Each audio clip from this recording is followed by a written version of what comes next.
Visiting the town, we get a free ride throughout the town. It's app-based, or you can wave it down, and it's all powered by sponsorship. So it doesn't cost the town any money.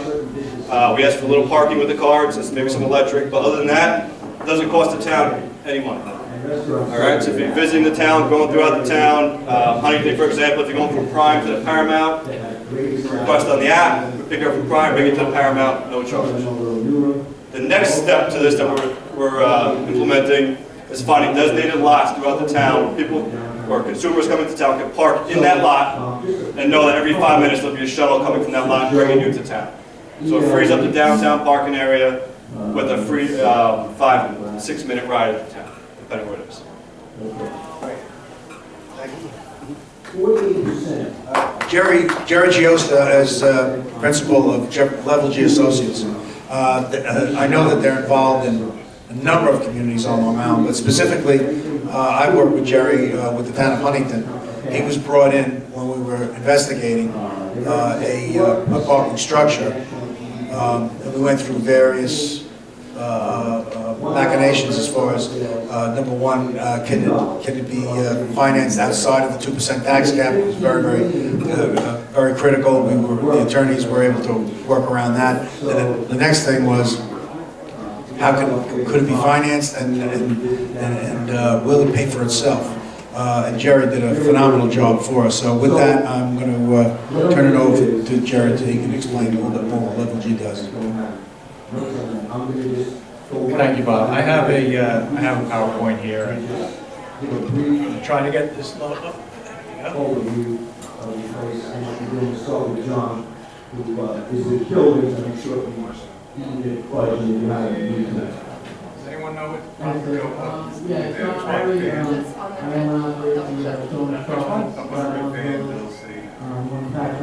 Slideshow? And of course, my wife, Hero joined as well. So I'm involved in 2 villages, 2 excellent villages. Thank you. All right, so I'm a parking consultant. I've been consulting with various municipalities and also some private work for over 30 years. And I've been involved with a lot of parking studies, gathering of data, and trying to solve parking problems in downtown areas. So what happens is, of course, as downtowns become more successful, parking pressures begin to mount. So here are some successful downtowns on Long Island. In general, we have Suffolk County, Patchogue, Huntington, Bayshore, Port Jeff, Babylon, Farmingdale, Northport on the left. On the right, we have some Nassau County, Mineola, Westbury, Fort Washington, Rockville Center, Roslyn, Floral Park, and Great Neck Plaza. I do want to mention Great Neck Plaza because Mayor Jean Selinger was supposed to be in this slot, and she asked me to cover for her, and I apologize. She's a lot easier on the eyes than I am, but she said she's going to try to be here this afternoon at some point. So having looked at those downtowns, what are the common elements? Of course, they're destinations. They have shops and restaurants where that's the destination for people, that's where they want to go. They're walkable. And then, of course, what happens is you have multiple user groups competing for the same parking spaces. So what do you do to combat that? Well, you try to regulate the parking supply properly in order to accommodate the demand that you're experiencing. In a lot of cases, parking meters are used, but in some cases, it's not necessary to put parking meters in, but it seems to be the selection of choice.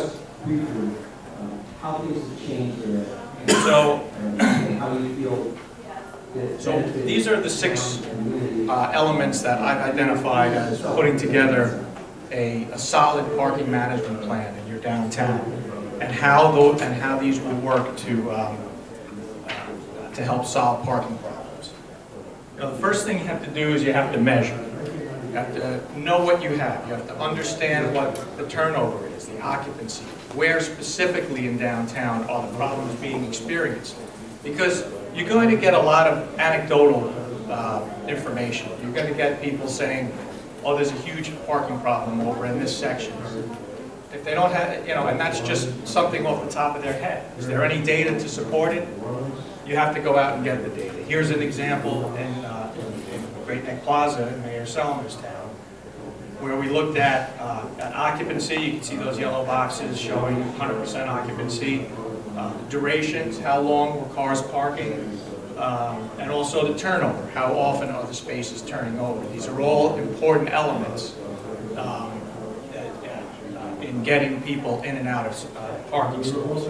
You'll see in that third chart over there, there's a couple of asterisks on the outside. Those are block sides where we noticed a number of cars parked illegally beyond the 2-hour time limit. And what that does is it clogs up those spaces for people to get in and out. So how do you combat that? With enforcement.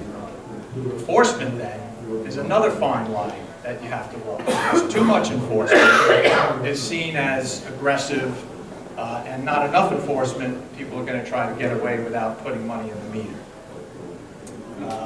And I just took one thing about turnover. I want to talk about Huntington. Huntington parking on the streets is $1 an hour, but they turn over their parking supply, each space, approximately 10 times per day. So obviously they have no employees parking in those spots that are intended for shoppers. So there's a way where pricing has created this turnover. If I'm an employee, it's going to be cost prohibitive for me to park at $1 an hour for the whole day and continue to feed the meter. If the rate's only a quarter, well, I might do it for a half a day until my lunch hour and then park someplace else in the afternoon. Here's more measurement. This is a parking authority in New Jersey.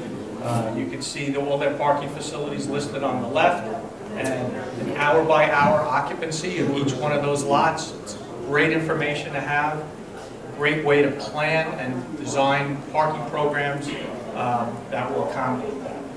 The lines below show demand from the current year and from the previous year and how they compare. This is a 10-year occupancy. This is from Morristown, where they were measuring every year. And you can see the parking supply is the darkened area in the back. And the measured parking occupancy are those bars. So you can see in November 2015, it became quite alarming because these lines were starting to merge. So it was becoming evident that they had to start to plan new parking facilities to address what appeared to be an oncoming shortage. But as it turns out, demand started to modulate, and we think that November 15 count was probably an outlier. So there's a case where patience actually paid off. Shared parking. People talk about shared parking all the time, but do people really understand how it works? This is an area where they have a residential development called Chancery Square. It's right across the street from the county courthouse. So you can see at 4 a.m. all the cars and there's a common parking lot that the two developments share. So you can see at 4 a.m. the lot is almost a little more than half filled with the residents' cars from Chancery. By 8 a.m. you can see the Chancery cars are starting to pull out of the lot, and the non-Chancery cars, the ones related to the courthouse, are starting to pull in. By 10 o'clock, the lot is dominated by the courthouse cars, and there's only about, in this case, it was about 40% of the original supply of resident cars in the lot. And then it begins to reverse as you get later in the day. So this is a way to illustrate to people how shared parking works, and if you actually have the data and the facts to support it, people will begin to understand it. This is a study that was done at the Amityville train station. Again, measurement, very important. They were thinking about changing their current single-space meters to multi-space pay stations. So how many pay stations did they need to replace the 300 parking meters that were going to be replaced? The black bars are the departing trains, and we have on the top from the left about 4 a.m. to 7 a.m., and then on the bottom from 7 a.m. to 9 a.m. And we actually measured and counted the number of people putting money in the meter prior to the arrival of each one of those trains. So we were able to identify where the peak demand was, where the clusters were, and how many transactions were taking place. So as a result, and knowing how long a transaction takes at a pay station, we were able to determine that 3 pay stations would accommodate the demand. So here's an example where, again, empirical data is an important tool in planning your parking system. Communication is also very important. This is an excerpt from a report we did in Great Neck Plaza, where we met with the Business Improvement District, and we met with the Chamber of Commerce. And we listened to them, and we tried to get an understanding of where their concerns are. Of course, the first one on both, employees feeding meters, and how do we get employees out of shopper parking spaces. Solving the employee parking problem is often just as important as getting shoppers into spaces where they are most convenient. You have to be open to change. Just because the parking system has been this way for the last 15 years doesn't mean it has to stay that way. Listen to what people are saying, go out and measure, get your data, and make the changes. Give it a try. The best parking systems are the ones that they kind of tinker with things over time. An example, working in a town in New Jersey that used to be very retail-oriented, and then went to a more restaurant-oriented downtown. The time limit used to be 1 hour on the main street. But now, because of the additional restaurants, the diners need more than an hour to sit down and have lunch. They switched over to 2 hour, and it's worked out very well. Everyone's happy. They're still getting the turnover that they need.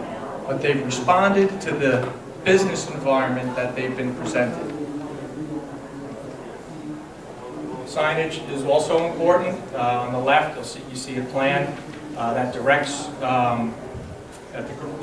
parkers to the available parking stalls. And then on the right, you'll see signage at the pay station, which is important. The top sign there shows the hours of operation, the middle sign, the rules and regulations, which have to be posted. And the bottom is a pay-by cell phone app instructions.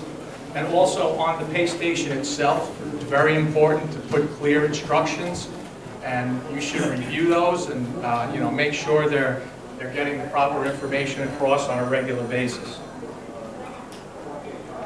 Website also important. Here's Mayor Sellender's website in Great Neck Plaza. Parking garage information, street parking information, snowstorm information, getting the information out there so people don't say, well, I didn't know that the parking regulations were this way or that way. Have information available for people to understand. You see on the bottom, their parking brochure. Brochures are important. There's Great Neck Plaza's parking brochure. They have a clever catch on the first page. They have 1,622 spaces in their downtown.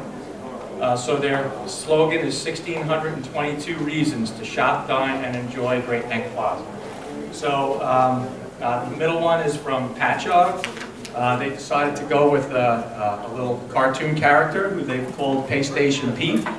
And he's around in various shops and windows and then inside this brochure there's all information about the system. The one on the right is Port Jeff. It's packed with information about how the parking system works. And here's some of the things you try to get across. How to use the pay stations, you see in the left panel. On the bottom, you see pay by app is here.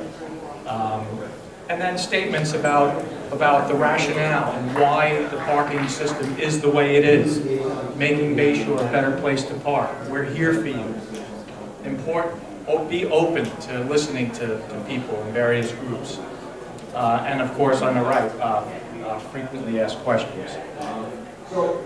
A map is always an excellent resource to have in your brochure. Downtown businesses especially like it because they can keep them at their facility, at their store, their business, and they can circle where they are. They can say, park in that lot or park in this lot, and they can explain to their customers where they are and what lots are best for their business. Internal reports. Your measurement and your data collection is great to share with other departments. This is a case in Morristown, New Jersey, where they give this document to the planning board every 6 months. Because the planning board came to them and they said, you know, we get these developers coming in and they say, oh, they have 30 spots over in the Morristown parking lot over by the post office. We're going to use those spots to make up our parking shortfall. But the planning board doesn't necessarily have any empirical data that proves that. So the parking authority shares this document with the planning board that shows the available parking in each of the different parking lots at 1 p.m., 7 p.m., and 11 p.m. So again, sharing your data for the benefit of the whole town, of the town in general. And then finally, leadership is the final piece of a successful parking plan. There's Mayor Selander in the middle. She really had a tough fight with the merchants when she wanted to increase the parking fee from 25 cents an hour to 50 cents an hour and to make some other changes. But we had the data, we had the measurement, and the mayor and her board stuck to it and explained their rationale, and the project was approved and it's been successful. So that. So this is a surprise on the list. While it's fresh in my mind, Jerry brought up in the village that the spaces turn over 10 times a day. And that's because what we did is we first, the town hired a planning group, Nelson Nygaard, to do a study of an analysis of how many spaces we had, the access. It looked at signage, it looked at how clear everything was, the roads were mapped out. And in addition to that, it talked about the meters on New York Avenue and 25A, which are the two main roads in the village. Those meters that were there were 25-cent an hour meters, and the employees were feeding the meters, and that was causing the problem of access to those spaces. So the recommendation was to put meters in, more meters in, and also to upgrade it to $1 an hour. If a person wanted to go and just drop off cleaning, they could put a quarter in for a quarter of an hour. But the bottom line is, it was an hour, $1 an hour. Excuse me, I lost my voice there. So what that did is it took the employees off of the main areas and put them into the interior lots. It did work. It did work. And the turnover is now approved to that. Most of our villages, and I'll just speak with Huntington, most of the parking is free. And what you will find is that if you build the structure, you have to drive the people to the structure. And the way you do that is you have to charge for parking. That also helps pay for the cost of that garage. That's part of the analysis that was done. And how much money is going to be generated by fees. And it also established, for example, rates for the garage that was successful, made people use it. But I just wanted to bring that up. With that, let's talk to Dale and Bowler Engineering and fill us in on some of the good things that Bowler is doing. Good morning, everyone. My name is Dale Koch. I'm with Bowler Engineering. I'm one of the senior project managers. Before I get into too much of what Bowler does in terms of parking, I'm just going to touch really quick. I'm also a fill-in member of the planning board of the Village of Northport, and I'm really excited about Quick Ride. I've used it a few times. Very interested to see how this alleviates some of the parking. Parking is pretty bad summer peak hours down in Northport. Also pretty interesting, they made some changes with parking, temporary parking stalls for some of the stores, 20-minute parking. There is still free parking, but then metered on the streets. It's just interesting to see how all that stuff shapes up and how it all works out. Bowler Engineering, on the other hand, we've made our business on building sites for retail users. So we have developers that come to us, they want to put a 2,500 square foot Starbucks on a 15,000 square foot site. And our job is to make sure that that fits and works, and laying out the parking and making sure that, you get the parking stalls that you need while providing appropriate buffers and screening and signage and all this stuff, and hoping that making sure that you can design to make sure that the geometry of the drive aisles work and everything. So over the past 20 years, 30 years, we've really gotten very, very good at finding those extra parking stalls, laying out sites to make sure that we meet the town requirements, and everything maximizes parking in a way that it works for the user, it works for the residents in the neighborhood, and then it ultimately works for the site. More recently, because of that experience, we've gotten involved very heavily in some different types of mixed use, downtown analysis and looking at parking lots and how to optimize parking while still being in nature and good character with the neighborhood. So, here to answer any questions.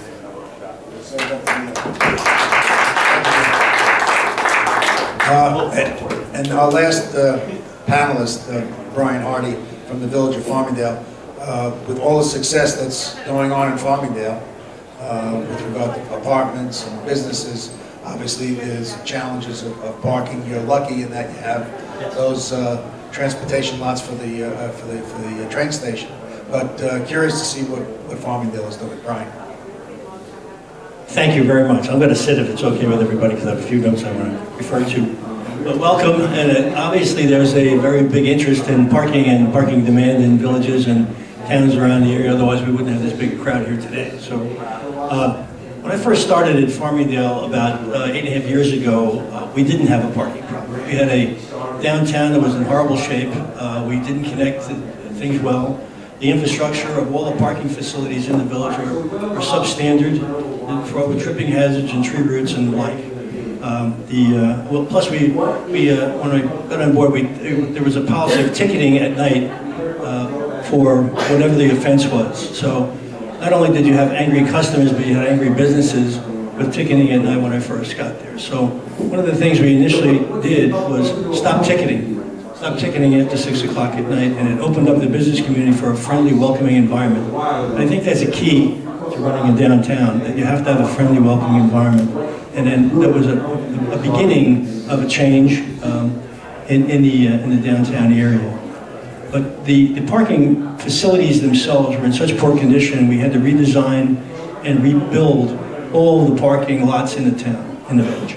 And that's expensive, as you might imagine. So we're probably $4 to $5 million into that to rebuild these parking facilities. And it's not a structure. These are at-level, at-grade parking facilities. And then the reason for the redevelopment of Farmingdale has been the transit-oriented development, and that has put in the downtown area almost 250 units of new housing. And that investment spurred development on Main Street. All of this you get fees from, you get building fees and the like. We have incentive fees for incentive zoning that helps pay for this as well. And we've been very successful with the incentive zoning, with parlaying that and then reinvesting those monies into the parking facilities that are supporting the new businesses that are coming into town. So it's a key component to be able to have parking facilities that are first rate, first class, and so on. I've had people tell me that ride the rails out to Ronkonkoma, we're on the main line, and they call and they say they can't believe the changes that they've seen just visually looking at the parking facilities in the transit-oriented development. The TOD that's near the train station was derelict warehouse, empty lot, strewn with paper and litter. And then on the northern, that was on the southern side of the tracks. On the northern side of the tracks was a place that repaired trucks and had taxi repairs going on constantly. So it was almost an industrial site right next to the train station. And that's a key because the train station is only 2 blocks from downtown. And if you have the TOD within 2 blocks of downtown, you've got a tremendous amount of people that want to live there and they want places to go. So when the first 2 projects were announced and beginning to build, we saw a resurgence in the downtown area as well. And then we also felt that it was necessary to make that commitment, both short and long term, for parking to engage in that way. The fair game tickets at night, we do have code officers on now. We are very busy. Virtually Friday and Saturday nights, place is packed.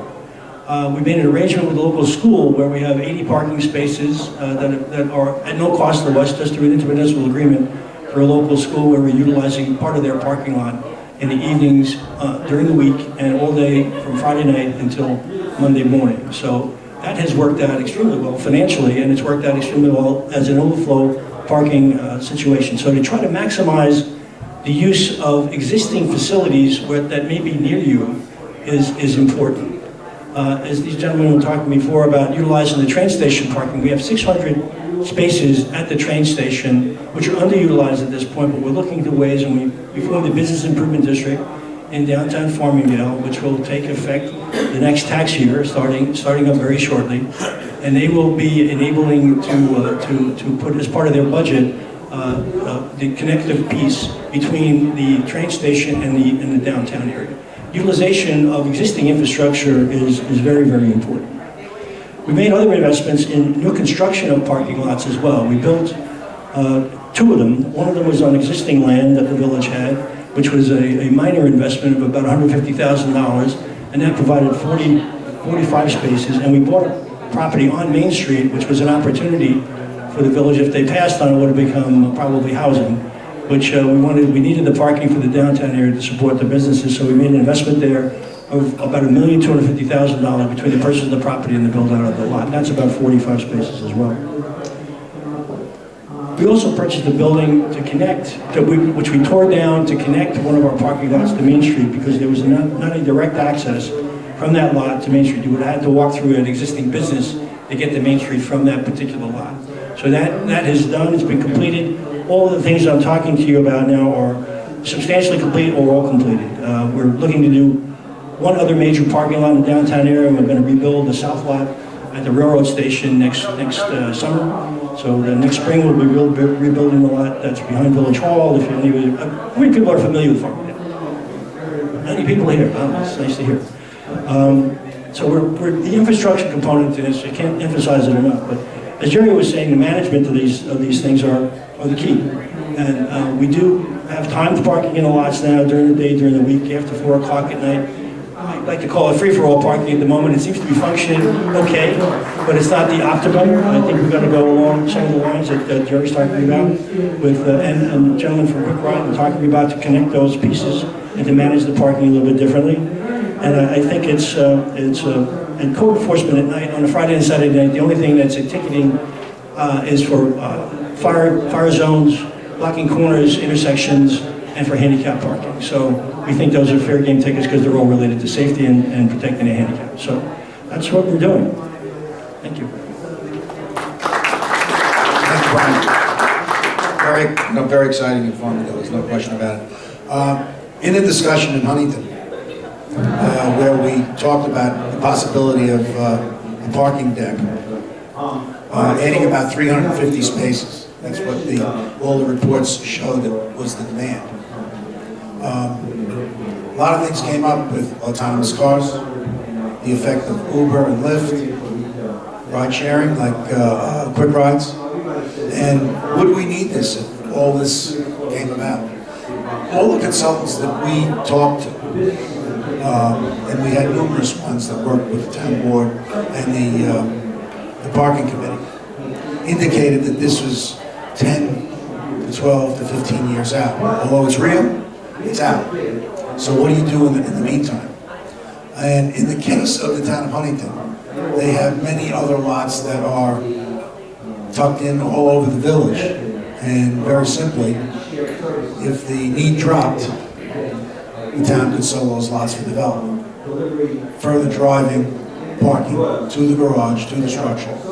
Having lots on property that can be taxed certainly is not the best use of parking. As an architect, that's my background as a planner. But in the case of the town of Huntington, it works from the standpoint of future redevelopment. So anyway, one of my board members sent me to a TED Talk on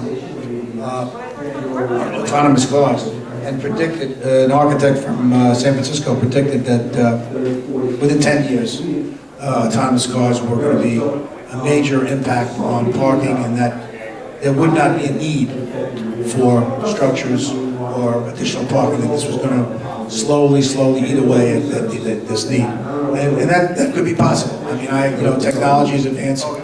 But you heard from our experts. Now I'm going to ask you if you have questions. And I'll come and I'll bring the microphone to you. So anyone that has any questions for any of our folks here, please raise your hand and I'll come to you. Tom Kehoe, trustee, Northport Village. It's interesting that three of the gentlemen up here are very involved with what we're doing in Northport. We just brought Quick Rides in, and they're working. And Jerry, he just completed a study for us, and Dale's very active on the planning board. There's no answers to this stuff other than you've got to jump in the pool and learn how to swim.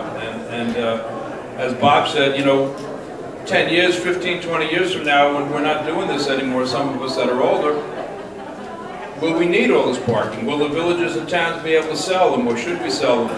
Well, one thing I do know, having spent my life in the business world, is that without thriving downtowns, without thriving main streets, Farmingdale, business districts, Huntington, wherever, if those areas shutter up and go tar paper over them because they can't be rented, we're in trouble, and a lot of trouble. All the rest of it we can figure out, because we're not stupid people. We're all fairly well educated. We know how to speak and talk to one another when we come to events like this. But if we don't drive the traffic and the business to our business districts, we're dead. We lose the tax base. And Northport's kind of a quirky little area where I'm the deputy mayor. The people for a long time did not support the Main Street shopping district. They used to complain about it. They felt they were better than some of the shopkeepers. The shopkeepers didn't come from our little town and our village. And I used to preach them and say, listen, if those shopkeepers that you don't frequent go dark and they tar paper over and the landlords can't rent those stores, your pretty little house on XYZ Street that's valued at $700,000, $800,000, it's not going to be worth that in a couple of years. So that's the message that I keep telling people, and sometimes they stick their fingers in the ears, but I don't care. You and I have got to support Susie Jones, who sells trinkets, and we have a couple of them in Northwood. How does she stay alive? I don't know. But you know what? We're just going to keep packing Main Street.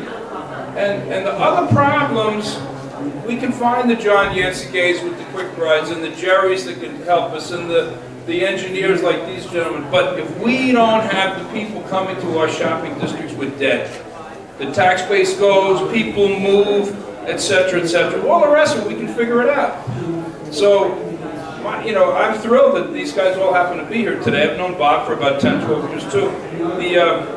The village of Northwood committed a long time ago to push and support our little shopkeepers in our main streets, and we have zero vacancy on Main Street in Northwood. We have a waiting list to get in some of the shops, and hopefully it'll stay that way. But because, of guys like this, and look, Jerry came in with a parking study, and some of my colleagues on the board are going, we can't do that stuff. I'm saying, well, all right, smart guy, what's your solution?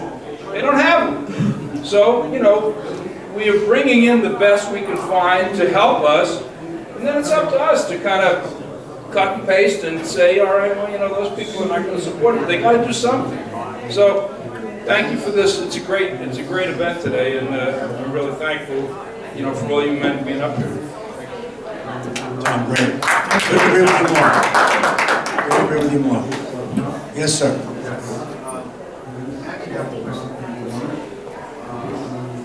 from the town of Huntington, and on Saturday nights and the weekend, the village is gridlock. I feel like people from other townships come to Huntington Village, not just to have dinner, but to frequent for the social activities. Has there been any thought or any conversations regarding the property owners and the businesses that are benefiting from that traffic in the village, contributing to a fund to ease the burden from the municipality and from the taxpayer? Because I feel if there's some buy-in from them, this structure can go up quicker than, you know. Very interesting, because we talked about that. And there is a business improvement district, so there is a method of doing that. But what we started doing first was we looked at design build. Could we get a developer to come in? We offered a long-term lease on a piece of property. Could we get a developer to come in, maybe build some housing, maybe build some retail or some commercial, and in addition to that, build a parking structure that would be able to give us this additional 350 spaces.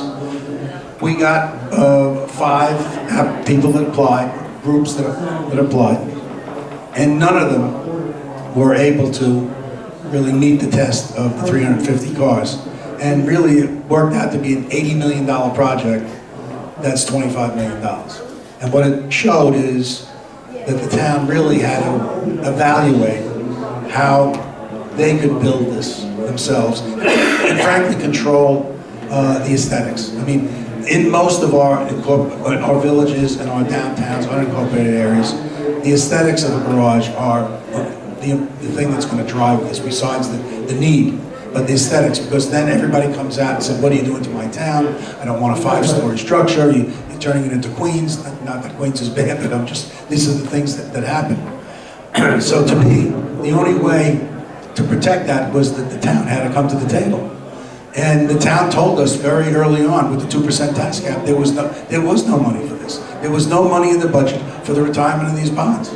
So we brought in attorneys to talk about how could we finance this thing outside of the tax cap. The attorneys came up with a local development authority that could do it. It would be considered outside. The next thing we did was hire Level G to come in and talk about if we monetize the parking throughout the village. Okay, free parking now gets charged. Okay, Bay Shore was up in arms over it. I mean, it's a change. But if we monetize parking, could we drive them to this garage, and could we make the garage affordable for people to be able to park during the day? Could we offer our merchants reduced rates for their employees, so it would encourage them to use maybe the top deck of the garage, you know, so that the shoppers would be able to use the more convenient things. All this was discussed, and Level G came up with a pro forma that works. It works. Now it's in the hands of the board that's going to have to evaluate what they want to do. Because the issue is we need to support the merchants and the merchants' needs. Tom said it. If you don't have a strong downtown, if you can, and parking is a critical issue in Huntington. So now the question is, things are talking about, again, the impact of autonomous cars, the impact of Quick Ride, the impact of Uber and Lyft. And, you know, everybody is telling us that all this will help. Even the Paramount, what they're doing is they have a group of employees, 40 or 50 employees. They're parking up at the town hall far away and being bussed back. That doesn't work necessarily for the dress shop or for the bagel store or the jeweler or whatever, because you don't have that mass of people coming in at one time and out. But for example, the impact of employee parking, 35 to 40% of the spaces are taken up by employees in the village. So, you know, if we could do something with that, we might be able to alleviate it for the 10 years rather than build a structure. I don't know if that can be done, but to me, the structure is the answer. That's my suggestion. My name's Jim McGoldrick. I'm with and I'm pretty involved in what's going on. And my contention was, it's been discussed with this administration, the variances they're giving out for parking spaces in the village is why isn't there a fund, $5,000 a bedroom, $10,000 a bedroom for this? And it seems that the predecessor and even the new administration want to avoid that. And that's a problem, because I'll be honest with you, all the businesses, but there's no way you can pass this burden, this parking garage, onto the taxpayers. There's that, and the business owners, the bids and everything, you have to sit down with our new administration and say, this is what's gonna happen, and you gotta tell these builders are building apartments, and they have no parking. And they're building 30, 40 units. And if say there's 40 bedrooms, get $10,000 a bedroom. You tell them you paid over time. You don't have to get it over time. Say you got 5 years to pay to help pay. You cannot expect the residents of Huntington to pay for this parking. And there's your way out. And if you don't want to change it, you know what, it's on you. What Bill is talking about, in the town of Huntington, I don't know how it works with other villages, but in the town of Huntington, if you're within 300 feet of a public parking lot, you have the right to utilize that lot. And what's been happening is that the planning and zoning boards have been granting variances on parking requirements, on the parking requirement. Let's say a building has 15 units of parking, and it needs 30 spaces. They're giving variances so that if the developer comes in and says, I'm providing 15, he's getting the other 15 from the public parking because it's within the 300-foot range. No fee, no nothing. And what's happened is it's eaten away at the public parking because it's being used by residents. There's no doubt about it. It's being used by residents. And that is an issue. We have discussed that. And I know we've discussed it with the former supervisor and board and with the current supervisor and board. And they're talking with fees and trying to see if it can go back. I don't know how you can go back. So the issue was, you're right. You're right. You can't keep on granting variances for parking because you're near public parking and taking advantage. What we looked at financing was that the fees from the parking, the metered parking, were paid for. In event, yes, the taxpayers pay for the fees. But anyway, and again, I don't disagree with you. I really don't. It would be a better thing if they charged for a parking variance per space and develop a fund. I'll be honest with you, I'm sure that if it comes up and the new administration tries passing that bill on to taxpayers, there's going to be a lot of pushback. I agree. Yes, There sir. will be a lot of pushback. Majority of these downtowns are right around the corner from single-family houses. And obviously, there's always a problem with shoppers parking in, blocking driveways or just street parking in front of these single-family houses. What has been some of your experience in trying to deal with that type of parking problem and issue?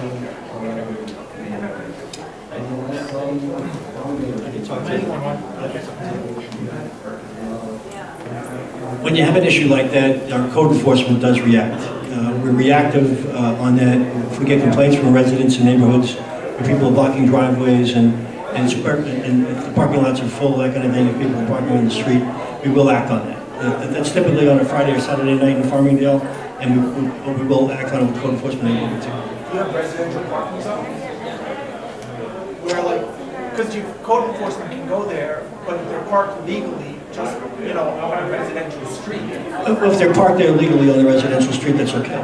Everybody's allowed to park because they are publicly owned. But if they're blocking a driveway or blocking driveways or hydrants or that kind of thing in residential areas adjacent to the downtown business district, then they would be subject to ticket.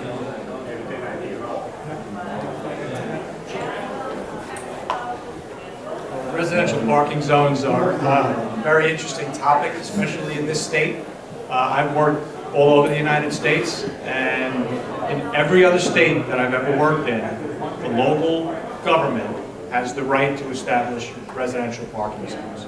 That is handing out permits to residents, and if you don't have a resident sticker, you can't park on that street. Sometimes it's between certain hours. In New York State, you need an act of the state legislation to have residential parking zones established in your town. It's ridiculous. It should be, this power should be granted to the local municipalities, and you'd be able to control your destinies so much better, just like all the other states surrounding us have the ability to.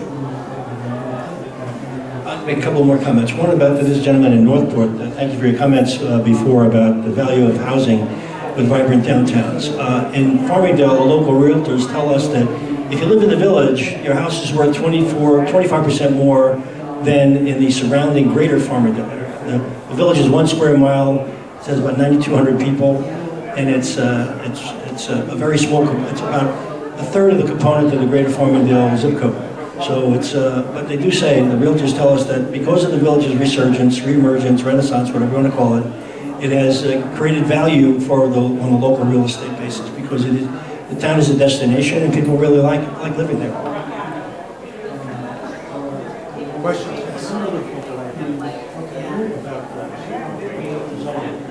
Yes, I'd like to know about parking pay stations. How much are they? What's the feasibility?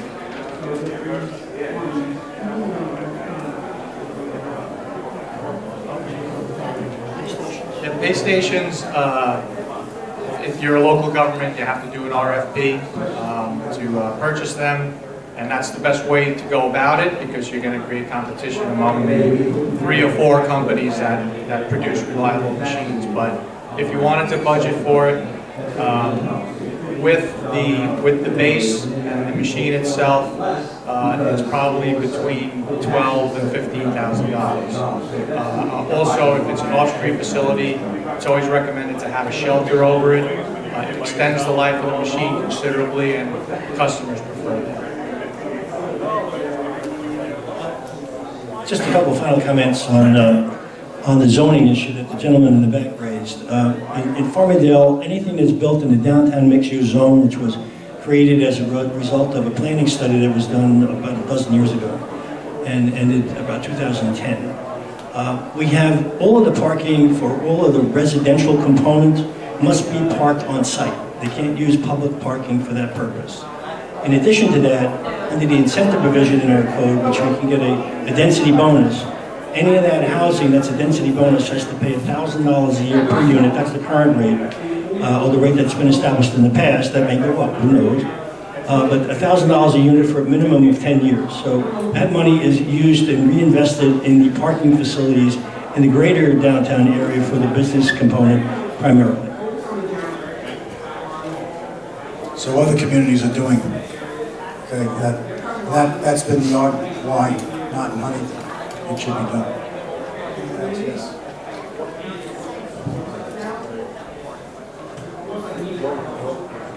What was the cost of the parking? 350 spaces? Somebody will have to do the math for me, but I believe it was somewhere in the area of about $12 million, 12 to 15 million. Was it 12 to 15 million or more? Displacing some parking spaces. I believe the size of the garage was about 500 spaces, and the cost per space and the budgets that we work were about $26,000 per space. And that 500 accounted for surface parking that was already there. So it was 350 additional. How much of that is funded by outside government? Well, all we did, okay, because there's all these other things going on, which this discussion of should the people who have developed housing in the village, should they be paying a fee towards, towards the cost of this? Should the businesses be offsetting some of the cost of it? What we would do, this was all being proposed to the town board. We were not, that was not our charge. Our charge was to find out what the need was, how many spaces did we need, okay, a location, and then how do you fund it? With the 2% tax cap, really hog time all municipalities in the state of New York. And we were able to do that by forming a local development corporation, which was separate from the town board.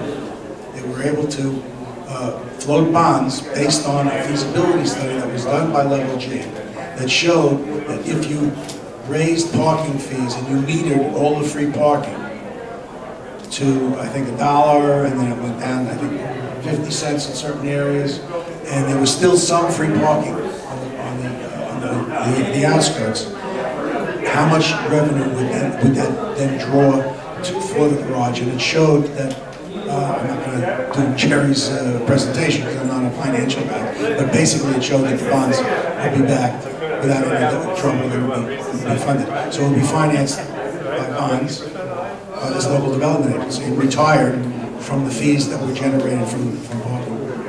Right? Yes, sir. Ben Plum from Bowler Engineering. I have a simple question. Hopefully, is there any evidence to suggest that deliberately reducing parking in the more dense areas and pushing it to the outskirts, where we can encourage pedestrian, bicycle, ride-sharing use, is a way of sort of redistributing those areas where parking has become an issue, without discouraging, obviously, the use of the downtown areas? Is there any evidence to sort of suggest that that's a way forward, especially considering, autonomous cars, ride sharing, the environment we're moving into, using those areas that have, were previously parking, increasing pedestrian and bicycle infrastructure, increasing green space, and making it a nicer area to walk around?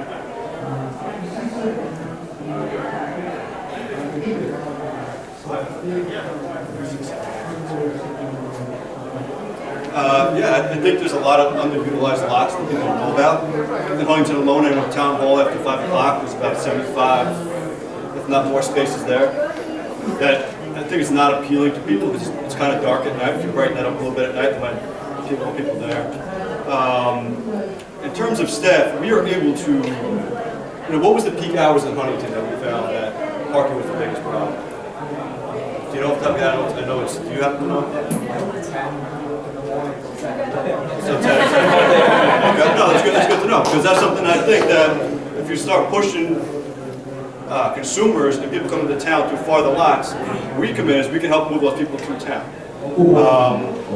The only pullback on our end a little bit is that our drivers do work on tips. So if there's something we can work with that town that we pay them a little more, I think it's a significant savings to the parking garage, and we can move people throughout the town. These cars have full heat.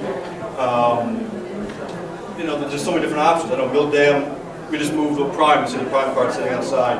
We made a deal with them that for 3 shifts throughout the day, we'll move their employees from Mill Dam to Prime. So we'll have those cars 11 o'clock in the morning, and the last is 10 o'clock. So they're integrating their software with our app. So our drivers can check off who parked where, and they have a problem with their 2 lots because the Harbor Club lot is a public lot as well. So they encourage all their staff to park down on Mill Dam, and our drivers check off who's there. So real time, the general manager can see who parks in the Mill Dam parking lots. So we have ways and we have resources to move these 35% of employees out of town, for a significantly cheaper price. If the options are there, if someone's not talking. Did that help you? Yeah, at all? I just, the most important part, in my opinion, with all these great options and great ideas that everyone's coming up with is what Jerry was talking about in his presentation. We have to communicate to the public what the options are. So whether it's quick ride coming to town or if it's a parking lot somewhere else, people need to be informed that that is an option or it'll never work. So I think it's important to give out those pamphlets and make sure that everyone's educated and know where they can go to park and still get down to the areas that they'd like to go to. Even better signage throughout the town. Because again, I know a lot of people don't know about that Rite Aid lot and that town hall after 5 o'clock. People knew more, there's bigger signs, and maybe it was make like a vibrant color that pushed people to say these lots are open after certain times. We were speaking about that briefly in Northport when we met in Northport. People don't know where to park. They come to town, they think that main lot is the main lot to go. If we start shifting people to other lots with better signage, I think that's again, communication, that's huge. The downside is I lose my parking spot that I know is always there. Yes.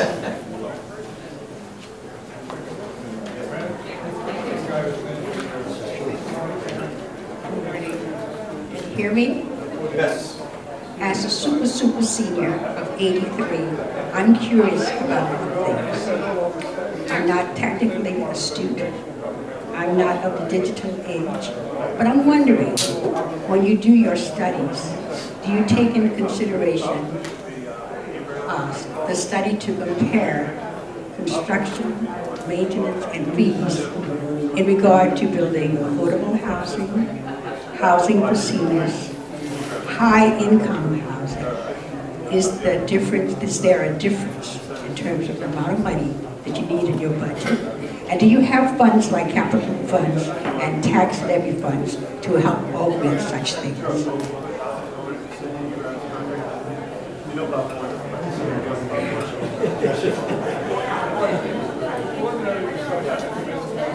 Yes. That's pretty much all of the above. We do have an affordable component to our new developments in these all of these projects. There's a 10% set aside in each one of the developments there for affordable workforce housing. We do have tax reductions for senior citizens of certain income levels in our local tax code. So we do address that in that way as well from an administrative standpoint. So we are cognizant of the needs of people who are a little older and wiser, no doubt. That we try to show compassion at the same time and make good business sense of it. Because we are a society that has a great deal of age range, and we want to see everyone participate in the local experience. Yes, ma'am.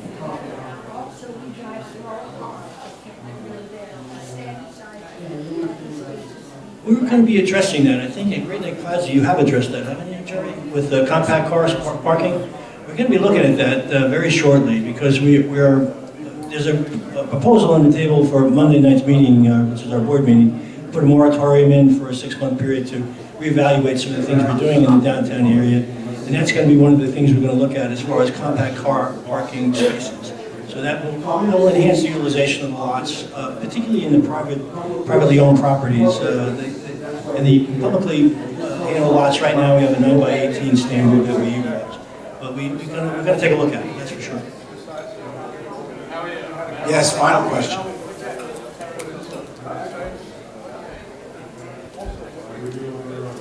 Hello, my name is Matthew Ambrosio. I work for developers Terwilliger and Martone. And in regards to parking structures, the top complaint, as we've already mentioned, is congestion and also size.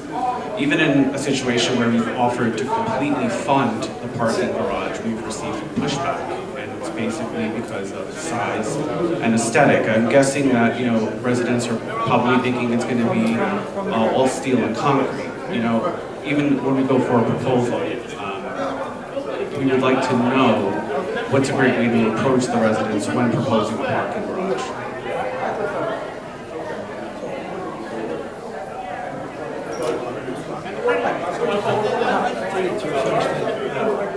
We are very familiar with Mr. Terwilliger and Mr. Bartone.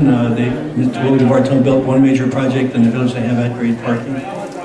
We did look with Mr. Bartone earlier on with a dedicated parking garage on one of our major lots with a wraparound of a development of housing right around the park. And we found, I think Mr. Bartone found at that point in time it would be cost prohibitive to build a garage and dedicate it back to the village because of the amount of investment that he would have to make and the return he was going to get on the properties around it. So we have looked at it, but how do you deal with the public? I think it's an educational process. It is something that you have to be candid with the public about what you're doing and why you're doing it and what the benefits may be going forward. And the aesthetics are critically important in any of the new developments that are being built in any of our villages and townships. I'll just add to that. Really, really important to get out early, start speaking with the residents early, and explain to them exactly what you're doing, the benefit of the project, where you're looking to go, what you're looking to do. And the sooner you can get out and start working with the residents and kind of dissect, because the information you're going to get back from them immediately is, no, we don't want that, or this isn't going to work. Obviously, you have to start working with them and dissect all the answers you're getting, make sure that you're giving back answers that make them feel more comfortable with your product. And then I mean, finally just building a repertoire with those people and being honest and truthful at all times is super important. Okay, so we see not one size fits all. Everybody's a little different. But certainly I think what we need to do is, what we can take away is that we need to provide the convenience of parking to strengthen our downtowns. And we also have to provide fairness in the cost of these garages or the acquisition of additional property. But you have experts here that have helped. Please feel free to contact them and talk to them. And thank you very much for coming today. I appreciate it.